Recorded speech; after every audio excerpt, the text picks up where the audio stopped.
Chapter 6. After these things, Jesus went over the Sea of Galilee, which is the Sea of Tiberias. Then a great multitude followed him, because they saw his signs which he performed on those who were diseased.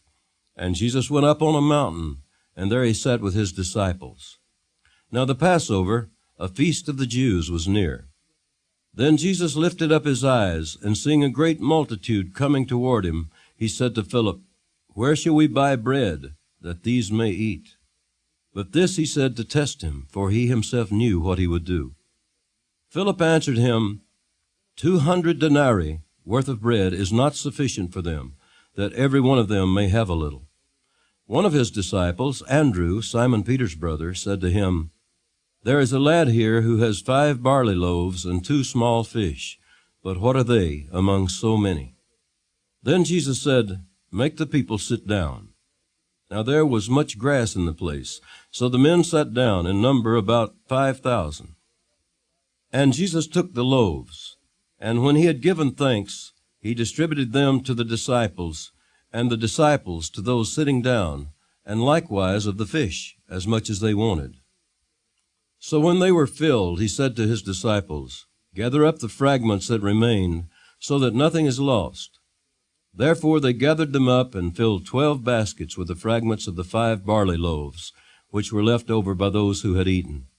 Then those men, when they had seen the sign that Jesus did, said, "This is truly the prophet who is to come into the world."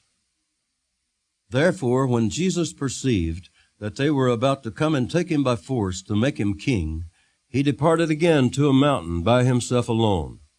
And when evening came, his disciples went down to the sea, got into the boat, and went over the sea toward Capernaum. And it was now dark, and Jesus had not come to them. Then the sea arose because a great wind was blowing.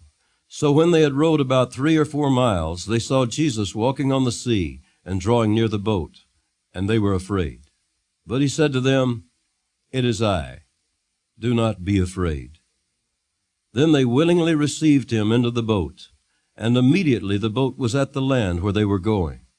On the following day, when the people who were standing on the other side of the sea saw that there was no other boat there, except that one which his disciples had entered, and that Jesus had not entered the boat with his disciples, but his disciples had gone away alone, however, other boats came from Tiberias, near the place where they ate bread, after the Lord had given thanks. When the people therefore saw that Jesus was not there, nor his disciples, they also got into boats and came to Capernaum, seeking Jesus. And when they found him on the other side of the sea, they said to him, "Rabbi, when did you come here?"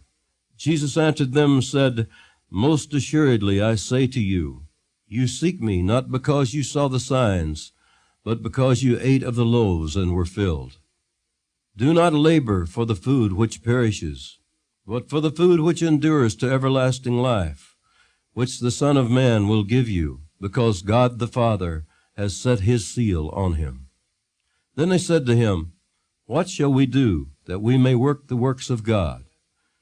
Jesus answered and said to them, "This is the work of God, that you believe in him whom he sent." Therefore they said to him, "What sign will you perform then, that we may see it and believe you? What work will you do? Our fathers ate the manna in the desert, as it is written, he gave them bread from heaven to eat."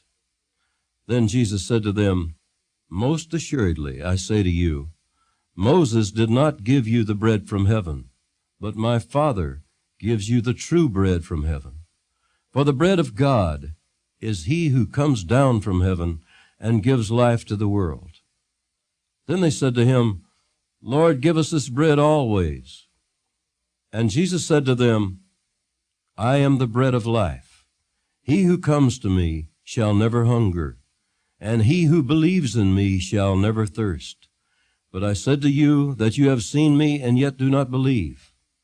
All that the Father gives me will come to me, and the one who comes to me I will by no means cast out. For I have come down from heaven, not to do my own will, but the will of him who sent me. This is the will of the Father who sent me, that of all he has given me I should lose nothing, but should raise it up at the last day." And this is the will of him who sent me, that every one who sees the Son and believes in him may have everlasting life, and I will raise him up at the last day." The Jews then murmured against him because he said, "I am the bread which came down from heaven." And they said, "Is not this Jesus, the son of Joseph, whose father and mother we know? How is it then that he says, 'I have come down from heaven'?" Jesus therefore answered and said to them, "Do not murmur among yourselves. No one can come to me unless the Father who sent me draws him, and I will raise him up at the last day. It is written in the prophets, 'And they shall all be taught by God.' Therefore every one who has heard and learned from the Father comes to me. Not that anyone has seen the Father, except he who is from God. He has seen the Father. Most assuredly I say to you, he who believes in me has everlasting life. I am the bread of life. Your fathers ate the manna in the wilderness and are dead. This is the bread which comes down from heaven, that one may eat of it and not die. I am the living bread which came down from heaven. If anyone eats of this bread, he will live forever. And the bread that I shall give is my flesh, which I shall give for the life of the world." The Jews therefore quarreled among themselves, saying, "How can this man give us his flesh to eat?" Then Jesus said to them, "Most assuredly I say to you, unless you eat the flesh of the Son of Man and drink his blood, you have no life in you.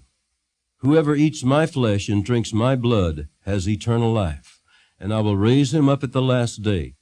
For my flesh is food indeed, and my blood is drink indeed. He who eats my flesh and drinks my blood abides in me, and I in him. As the living Father sent me, and I live because of the Father, so he who feeds on me will live because of me. This is the bread which came down from heaven. Not as your fathers ate the manna and are dead. He who eats this bread will live forever." These things he said in the synagogue as he taught in Capernaum.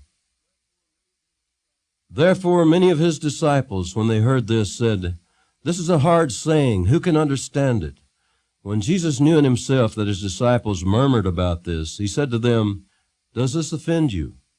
What then if you should see the Son of Man ascend where he was before? It is the Spirit who gives life. The flesh profits nothing. The words that I speak to you are spirit, and they are life. But there are some of you who do not believe." For Jesus knew from the beginning who they were who did not believe, and who would betray him. And he said, "Therefore I have said to you, that no one can come to me unless it has been granted to him by my Father." From that time many of his disciples went back and walked with him no more. Then Jesus said to the 12, "Do you also want to go away?" Then Simon Peter answered him, "Lord, to whom shall we go? You have the words of eternal life. Also we have come to believe and know that you are the Christ, the Son of the living God." Jesus answered them, "Did I not choose you, the 12, and one of you is a devil?"